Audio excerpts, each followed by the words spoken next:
వేడన్నంలో నెయ్యేసుకొని ఈ కాకరకాయ పచ్చడి తింటే ఎంత టేస్టీగా ఉంటదంటే అంత టేస్టీగా ఉంటది. చేదు ఉంటది అనుకుంటారేమో, చేదు అనేది కూడా ఉండదు. చేదు ఉండకుండా ఎలా చేసుకోవాలి ఏంటి అనేది ఇప్పుడు నేను క్లియర్‌గా చెప్పబోతున్నాను. ఇది మిస్ అవ్వకుండా మీరు కూడా ట్రై చేయండి. మీకు కూడా చాలా బాగా నచ్చుతది. ఎలానో ప్రాసెస్ అంతా చూసేద్దాం. మన వీడియోకి లైక్ చేసి ఛానల్‌ని సబ్స్క్రైబ్ చేసుకొని ప్రాసెస్ చూసేద్దాం.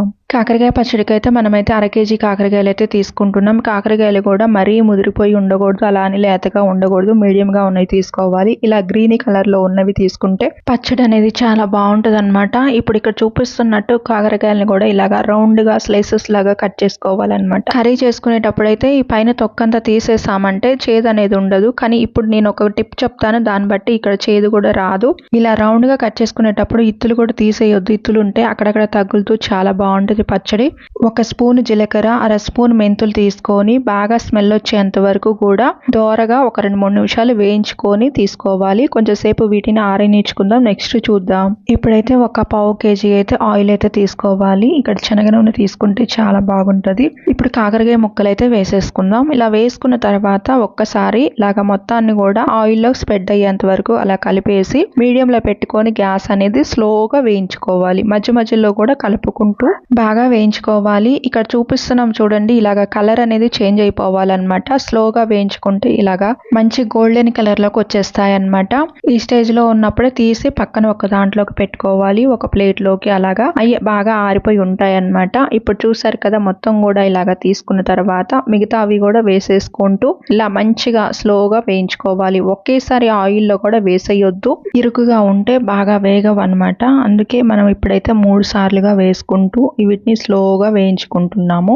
మనం ఇలా కొంచెం కొంచెంగా వేయించుకుంటూ కూడా 4 నిమిషాల పైనే వేయించుకున్నాం అన్నమాట. అంటే మొత్తం కూడా కాదు నేను చెప్పేది, ఒక్కొక్కసారి వేస్తున్నాం కదా, అలా ఒక్కసారి వేసినవి 4 నిమిషాలు అయితే టైం పట్టిద్ది. స్లోగా వేగాలి కాబట్టి. ఇప్పుడు మనకి చూసారు కదా, ఐత్తులు కూడా అలానే వేయించేసుకొని తీసుకోవాలి. అక్కడక్కడ తగులుతూ బాగా క్రంచీగా చాలా బాగుంటాయి. అన్నిటిని కూడా ప్లేట్ లోకి అయితే తీసుకొని కొంచెం సేపు చల్లారనివ్వాలి. ఈ లోపు నెక్స్ట్ ఏం చేసుకోవాలి అనేది చూసేద్దాం. జీలకర్ర, మెంతులు ఇందాక వేయించుకున్న జార్లో వేసుకొని బాగా మిక్సీ పట్టుకోవాలి. ఇప్పుడు దీంట్లోకి వెల్లుల్లి గడ్డలు కూడా ఒక 2 అయితే మీడియం సైజులో ఉన్నవి వేసేసుకొని వీటిని కూడా బాగా మిక్సీ పట్టుకోవాలి. ఇక్కడ చూపిస్తున్నట్టు ఈ ప్రాసెస్లో బాగా మిక్సీ పట్టుకొని తీసుకోవాలి. ఇప్పుడు దీన్ని మొత్తాన్ని కూడా తీసేసుకొని కాకరకాయలు వేయించుకున్న ఆయిల్లోనే ఇదంతా వేసేసుకొని పేస్ట్. ఇప్పుడు కారం కూడా గిద్ద గ్లాస్తో ఒక గ్లాస్ తీసుకోవాలి. బల్లారి కారం 1 స్పూన్ తీసుకుంటే కలర్ ఉంటుంది. ఘాటున్న కారం మొత్తం కలిపి కూడా మనం గిద్ద గ్లాస్ అయితే తీసుకున్నాము. ఉప్పు కూడా ఈ గ్లాస్ తోనే సగం అయితే తీసుకోవాలన్నమాట. గిద్దె గ్లాసు నేను మళ్ళీ చెప్పాను కదా.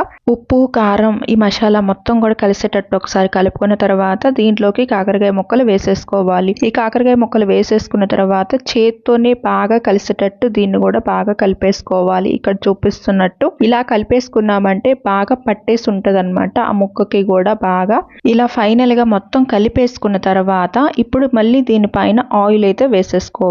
మనం ఆల్రెడీ పావు కేజీ ఆయిల్లో ముక్కలన్నీ వేయించుకున్నాము. మళ్ళీ ఆయిల్ ఉంటే ఇలా కలిపేసుకున్నాము. ఫైనల్ గా ఇంకొక 100 గ్రాములు తీసుకున్నామంటే అర కేజీ కాకరకాయ ముక్కలకి కరెక్ట్ గా సరిపోతుంది. చూసారు కదా, ఫైనల్ గా మళ్ళీ నిమ్మరసాన్ని కూడా ఒక గిద్ద అయితే తీసుకుంటే పులుపు అనేది కరెక్ట్ గా పట్టేసి ముక్కకి గానీ అంత గ్రేవీగా తయారైపోయి ఉంటది. చాలా చాలా బాగుంటది. ముక్కలో ఏదైనా చేదు ఉన్నా సరే కాకరకాయ ముక్కలో ఆ చేదు కూడా పోతుంది అనమాట. వేయించేటప్పుడే చాలా వరకు చేదు అనేది తగ్గిపోతుంది. ఇంకా నిమ్మరసం పిండిన తర్వాత కూడా చాలా వరకు తగ్గిపోతుంది. ఇంకా తర్వాత రోజు అయితే మాత్రం ఇంకా అసలు చేదు అనేది తెలియదు. అసలు కాకరకాయ పచ్చడినా అనేటట్టు ఉంటది. అంత టేస్టీగా అంత బాగుంటది అనమాట. ఈ కాకరకాయ పచ్చడి 1 నుంచి 2 నెలల వరకు అయితే టేస్ట్ చాలా బాగుంటది.